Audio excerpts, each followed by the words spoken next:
Sorry to bother you. I'm Matt King. Yeah, I've come to pick up my daughter, Alexandra. Alex? Dad? What's up, Dad? What's happening? Hello and welcome to What the Flick. I am Christy. This is Matt. This is Alonzo, and the lovely Gray is joining us in the Cone of Silence because we all want to be here to talk about The Descendants, the latest from Alexander Payne, who brought us About Schmidt and Election and Sideways. This is his latest, his first movie in like what, 7 years? Something like that. It's been a while. Yes. Please tell us about it. This movie is set in Hawaii, so for once I'm going to wear a Hawaiian shirt. Is that why you wore the Hawaiian shirt? I was wondering. He's been waiting. Exactly. Prepping. Finally, a movie that makes it appropriate for me to wear a Hawaiian shirt on the show. I'm the backup parent, the understudy. I thought you were supposed to be getting your act together. I've been doing really well, actually. Nobody ever seems to notice that. And with Elizabeth, my wife, in the hospital, my daughters are testing me. Look who's here. Get out of my underwear, you freak. Oh, okay. Don't Back touch inside now. Real good job you're doing. We have to go through this thing together, you and Scotty and me. Dad, this is Sid. He's gonna be with me. I'll be a lot more civil with him around. What's up, bro? Don't ever do that to me again. I have to go around and tell people what's happening, family and a few close friends. I don't want to talk about Mom with anyone. Look, whatever you two fought about, you have to drop it. Grow up. You really don't have a clue, do you? Dad, Mom was cheating on you.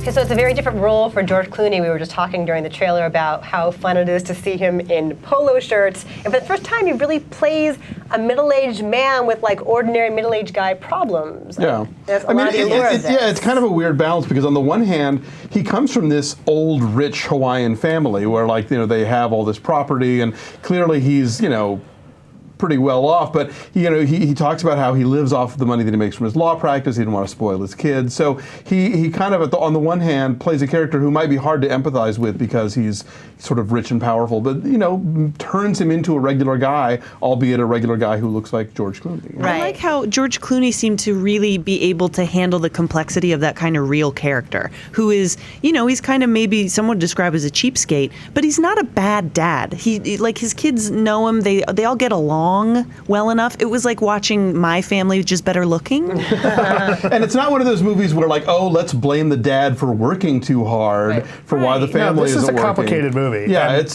does not go for any of the easy stuff. And again, in this economy, I find those movies really annoying. But this one, much smarter than that, is very well acted. I mean, Clooney, I think this is some of his best work ever.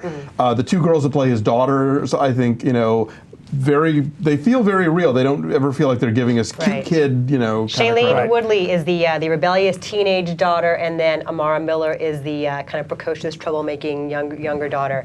And yeah, they totally hold their own with someone Right. under the stature of Clooney. Yep. The whole cast, all Even the the way guy down, that was is playing great. the friend, Sid, I thought was pretty good. Yeah, he's very funny. He was fantastic. Yeah, he was great. And there's a depth to his character. I like this movie a lot, and it's an adult movie, and not in the way of like what we like to Va-va-boom. think is an adult movie. But grown-ups. this is for grown-ups, and I've said to a couple of you, 4 or 5 years ago when I was single, I would not have appreciated this movie the way I do now that I'm married and have a kid. So I guess that's a note that if you're not married and you're dating, this might be boring, like, oh, white people problems. But No, this is I actually disagree with that. I want to speak up for the people who aren't married. And for I the don't, single ladies. Yeah. What? And I don't. And I don't have kids. But what I did appreciate was that this was completely universal, just on the basis of family and how we relate to each other in difficult situations. And the thing that Alexander Payne is really good at, that he does better here than he has in a long time, is pulling that really dark comedy out that you feel bad about laughing at, but is so spot on. You just can't help but chuckle. The stuff that people blurt out at the worst possible moments that they've been keeping bottled up for way too long. I do want to give a shout out to Judy Greer. I love Judy Greer. I have loved her work for years, and she plays the wife of the guy with whom Clooney's wife was having the affair. Yes. And she's got about 2 or 3 scenes, but just nails them in that really great sort of Hollywood character actor way, where she just takes those moments and gets the most out of them, makes them funny, makes them tragic. just clicks. Well, and I think a lot of perfectly. people are used to seeing her, for instance, in Arrested Development, where Right. she's just so over the top. She plays it small here, as everyone does. And I Yeah. think one of the great things about Alexander Payne is he gets these very subtle performances out of his actors. And this is a beautiful movie. It's a really great, nice little story. It's not a big story. It's not a big film, but I don't mean that it's small in a bad way. It's a great. It's intimate. It's an deeply- intimate. it's Yes, deeply thank you. felt, That's yeah. a And it better has these word. great Great moments of just total emotional truth that just come out of nowhere. There are a lot of times where a confrontation or discussion you think is going to go in a certain direction, and every time it doesn't. Yeah. Every Yeah. time it surprises you. I also like, speaking of unexpected, the casting of Matthew Lillard as the guy that the wife is having an affair with. We were saying during the trailer, like, who cheats on George Clooney with Matthew Lillard?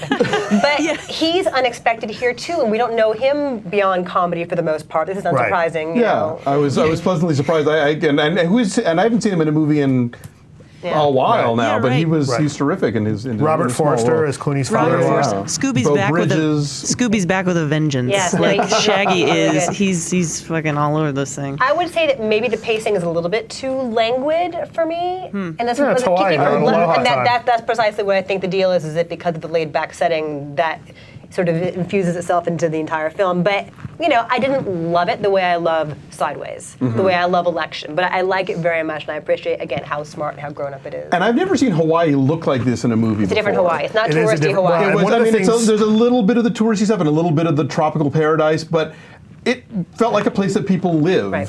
which you don't usually get in these movies. One of the things that happens very early, at the very beginning of the movie, there's a narration by Clooney who says, people expect that you live in paradise, and you don't. We have the same problems. We have these various things, and you see shots of homeless people, of people who are A traffic jam on the highway. you Yeah, know. exactly. You see shots that you would see in any other movie of establishing some place that's not a paradise. And so, this isn't the sweeping helicopter shots. It's a Right. more intimate look at Hawaii. And one last thing I want to say is the Clooney narration is great. I've seen a lot of movies lately with really crappy narration. J. Edgar, and I thought, and it's hard to do narration without making it seem extraneous or lazy or whatever. But but Payne and his co-writers weave it in really well, and it's perfect. I would say that there's maybe a little too much Clooney narration. It maybe spells things out a little more than I would have liked. So basically, didn't you're love it the saying way you that, did. that you would have slept with Matthew Lillard. Whoa, He is strangely attractive. He's very tall. Okay, You had so- enough of Clooney, and you understand the affair. I don't. I'm confused Oh my by God. this I'm entire just kidding. conversation. Wait a minute, that's what you hear when we talk, Matt? Let's do numbers. I'm full of Let's shit. start with Gray. As usual. What's your number? I give this one a 9 because I like watch Clooney running in sandals. That's very funny. Yeah, Yes. Clooney allowing himself to look awkward is always good. Joe, what's your number? I give it a 9. And But you? I've been full of shit this whole review, so what do I know? I gave it a 9 too. I'm vaguely lower on this. I'm giving it an 8, so it's an 8.8 from us. I know, right? I'm so mean and cool and cold. So where are we tomato-ish? We are in the high 90. No, We're 92 or 93, I think. Yeah. This is, at this point, like kind of one of your Oscar frontrunners if you trust the people who pick these things. Yeah. We haven't seen everything yet, certainly, but like this is one that's being bandied about out there. Clooney certainly is So, going to be the guy to beat for now, and For now. based on what we've seen so far. Yeah. Not Leo in his old man makeup.